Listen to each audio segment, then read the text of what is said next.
प्रभाग क्रमांक 22 येथील सेटलमेंट परिसरातील श्री रामकृष्ण हरी मंदिर येथील श्री विठ्ठल रुक्मिणी मंदिरात जगद्गुरू तुकाराम बीज सप्ताह समारंभ आणि मूर्ती प्रतिष्ठापना दिन मोठ्या उत्साहात आणि धार्मिक वातावरणात संपन्न झालाय।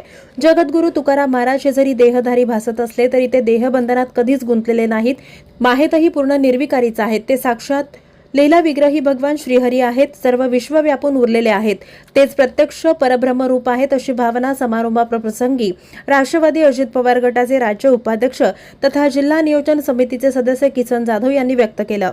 दरम्यान तुका तोची हा परब्रह्म ठेवा जगद्गुरू तुकाराम महाराजांचं मोठेपण, महती, वैराग्य, समय सूचकता हे गुण वर्णन करायला हेच शब्द अलंकार वापरावे लागतील, यात संकोच नाही अशी भावना देखील यावेळी किसन जाधव यांनी व्यक्त केली। सोलापूर महानगरपालिका प्रभाग क्रमांक 22 येथील श्री रामकृष्ण हरी मंदिर, सेटलमेंट येथील श्री विठ्ठल रुक्मिणी मंदिरात तुकाराम बीज सप्ताह समारोप आणि मूर्ती प्रतिष्ठापना वर्धापन दिनानिमित्त राष्ट्रवादी काँग्रेस पार्टीचे राज्य उपाध्यक्ष तथा जिल्हा नियोजन समितीचे विशेष निमंत्रित सदस्य यांनी श्री तुकाराम महाराजांचं दर्शन घेतलं। या तुकाराम बीज सप्ताह समारोप आणि मूर्ती प्रतिष्ठापना निमित्त विविध धार्मिक कार्यक्रमांचं आयोजन करण्यात आलं होतं। यामध्ये भक्तिगीत, भारूड आणि भजन संध्या या कार्यक्रमांचा समावेश होता। या सप्ताहानिमित्त हबप बंडोपंत कुलकर्णी, नागा महाराज गायकवाड, सचिन गायकवाड, यतिराज जाधव आणि अनेक भक्तगण उपस्थित होते। मोठ्या भक्तिमय मंगलमय वातावरणात हा सेटलमेंट परिसरातील श्री विठ्ठल रुक्मिणी मंदिरात तुकाराम बीज आणि मूर्ती प्रतिष्ठापना वर्धापन दिन सोहळा संपन्न झाला।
Like, subscribe, click on the bell.